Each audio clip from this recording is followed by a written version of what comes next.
In this morning's PIX Parenting Plus, raising independent children takes repetition and responsibility.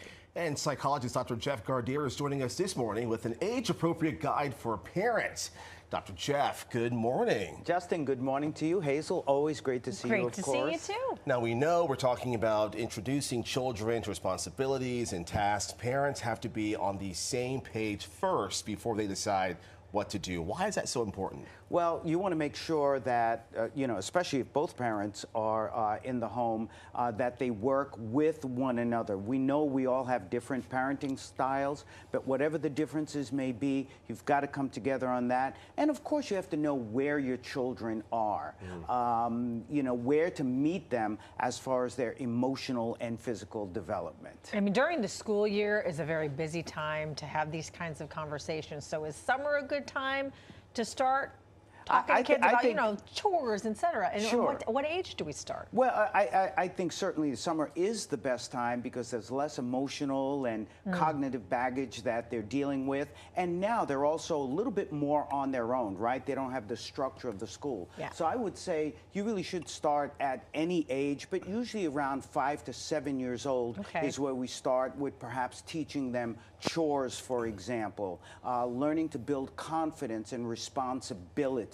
And those chores can include making their own bed, for example, feeding the pets, maybe helping, put away laundry, those sorts of things. And it helps build confidence because you reinforce them as they complete every task. Oh, okay. And speaking of confidence, as kids grow older, they are expected to be a bit less shy and more sociable. How do you introduce children to independent settings to be social and themselves? I think a lot of that, and you could usually start around 7 to 9 years old, and it's about introducing play dates where we helicopter less as parents. Hazel, you know what I'm talking about. Yes, I do. All right, and so allowing them more of that space with their peers. Of course, we're still there, but more of a hands-off approach, and allowing them to get involved in clubs and day camp and so on, and giving them a little bit more of that autonomy, Justin.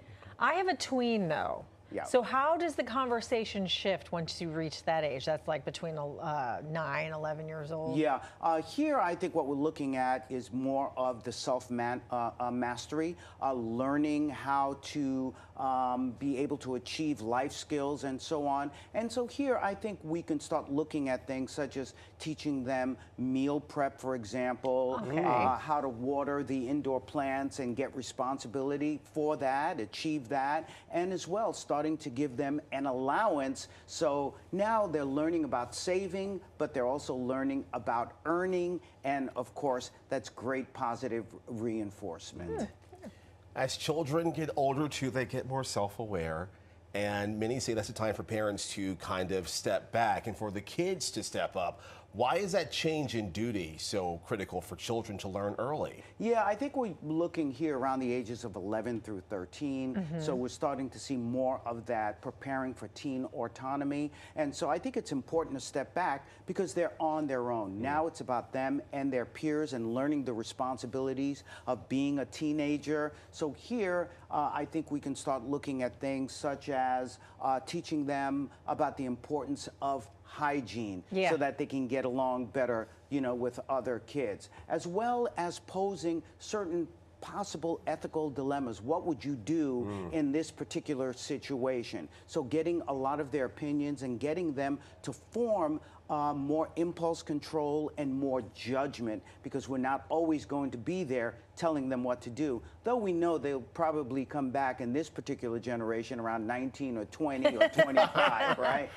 Yeah, but what happens though when kids push back? I have to admit, I'm a little bit of an enabler because when my kids complain about not wanting to do a chore, I always end up giving in because I don't want to hear it. Yeah. So if I'm like, okay, go clean your bathroom, I don't want to, and then complain, and then I'm just like, all right, fine, I'll do it. So how do you not allow them to take advantage of you? Well, first and foremost, we're all busy parents. And you're an especially busy parent, so I understand. And the kids understand, too, where to push you. Exactly. They know. And I think it's really important, even if you actually end up doing the chore, that you be very specific, like, I'm teaching you how to do this. I will do it this one time or second or third time. I know, exactly. But eventually, I'm not going to be there to do that for you because I'll be working or doing something else in the home, and therefore I need for you to start doing that. And when they do it, finally, make sure that you give them as much praise as possible. Recognition.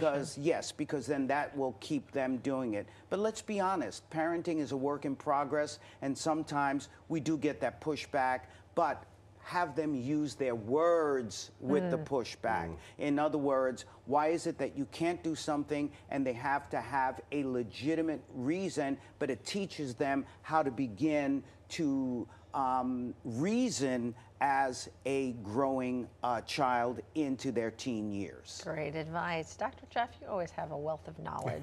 Now, do I do the same stuff at home with my 6 kids? That's another story for another time. Actually, I do. If you talk the talk, you better walk the walk.